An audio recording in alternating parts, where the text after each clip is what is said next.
skor tingkat literasi digital di Yogyakarta itu 3,64, paling tinggi se-Indonesia.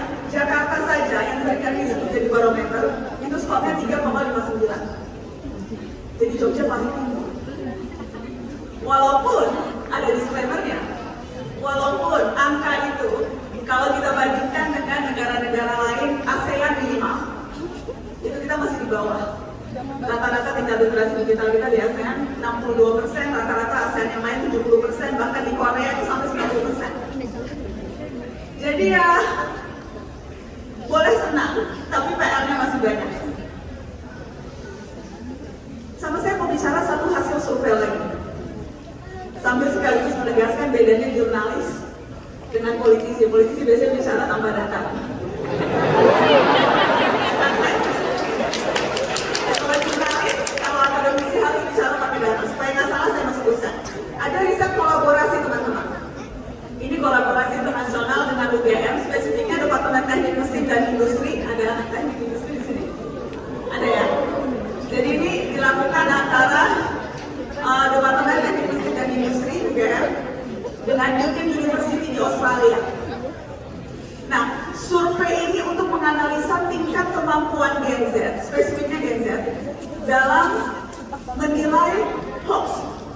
Seberapa besar kemampuan mereka untuk bisa membedakan mana yang fakta, mana yang dusta. Spesifik generasi Z di Indonesia. Hasilnya juga bermixed feeling sebetulnya. Jadi menggunakan dua metode. Metode yang pertama adalah dilihat seberapa mereka percaya sumber informasinya. Dibagi 4. Ada masyarakat yang disebut fatalis. Jadi mereka percaya mereka akan menerima begitu saja informasi yang diperoleh tanpa protes. Ada yang disebut individualis. Jadi mereka punya kemampuan dan kebebasan atau independensi yang lebih untuk memilih mana informasi yang mereka percaya. Ada juga kategori hierarki. Mereka akan cenderung percaya pada informasi dari pihak yang otoritatif, dari pemerintah atau dari pemangku kebijakan. Ada lagi yang egaliter. Masyarakat yang cenderung percaya pada apa yang dipercayai lingkungan sekitarnya. Terbawa arus mudah. Ternyata spesifik Gen Z di Indonesia itu rata-rata masuknya yang hierarki.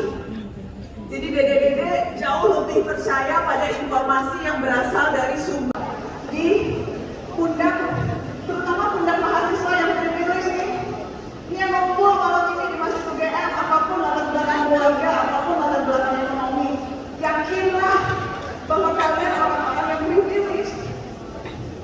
Ada keistimewaan untuk duduk malam ini mendengarkan, berdiskusi bersama. Sebagian sudah memecah pendidikan, ada yang pakai beasiswa, ada yang pakai uang orang tua, tetapi kalian adalah manusia-manusia yang punya kesempatan dan keistimewaan.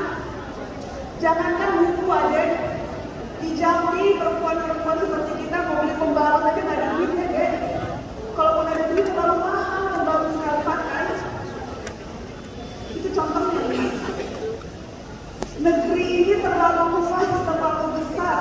Kalau hanya kita serahkan pengelolaannya kepada aparat negara. Ada honor relawan atau para guru-guru yang mengajarkan anak-anak kita cuma membaca. Beri pressure. Gunakan suara kita untuk memastikan uang kita loh di uang pajak. Yang mana THR itu pada PKI anak-anak. Uang kita loh. Pastikan uang kita itu dikelola dengan setransparan mungkin dan kerelaan kita membayar pajak itu ditunjukkan dengan kita memastikan uang itu dipakai untuk membantu saudara-saudara kita di bawah. Jadi sekali lagi ya itu problem. Ya kita sebagai warga negara harus budaya dan ya kita